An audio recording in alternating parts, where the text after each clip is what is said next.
The King and Queen have flown to Kenya for a 5-day state visit today, but amongst visiting Nairobi National Park and meeting Kenyan Marines, Buckingham Palace says the trip will acknowledge the painful aspects of UK and Kenya's shared history. His Majesty will take time to deepen his understanding of the wrong suffered by Kenyan people, apparently.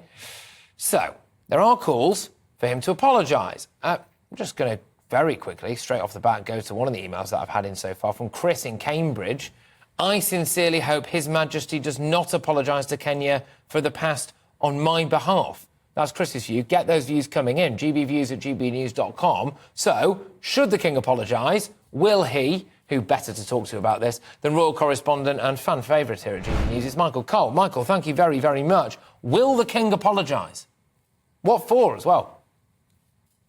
I think what we will hear are plenty of expressions of sincere regret for some of the painful aspects of our shared colonial past. But the King, you know, is quite a fan of Jeeves and Wooster, and I'm sure he took note of P.G. Wodehouse, the author of those stories, who said, it is a good rule in life never to apologise. The right sort of people do not want apologies, and the wrong sort take a mean advantage of them.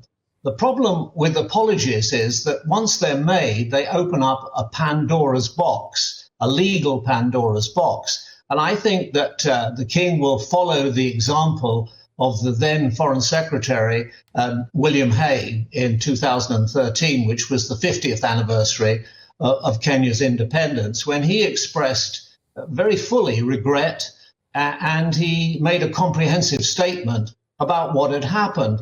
And it's worth remembering, well, I think there we see the King with members of the Commonwealth. And of course, this is his first Commonwealth visit. The first two visits were, of course, to Germany and to France.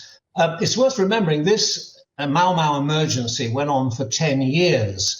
There's some dispute about how many people who died, but a reliable figure, I think, is 11,000 people were killed on the Mau Mau side, on the guerrilla freedom movement side.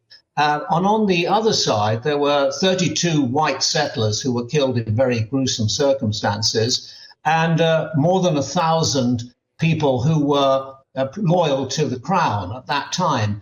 It caused a lot of controversy. It was very brutal war. There were massacres on both sides. And as I'm sure the King will be stressing, there's regret about that. It was a different time.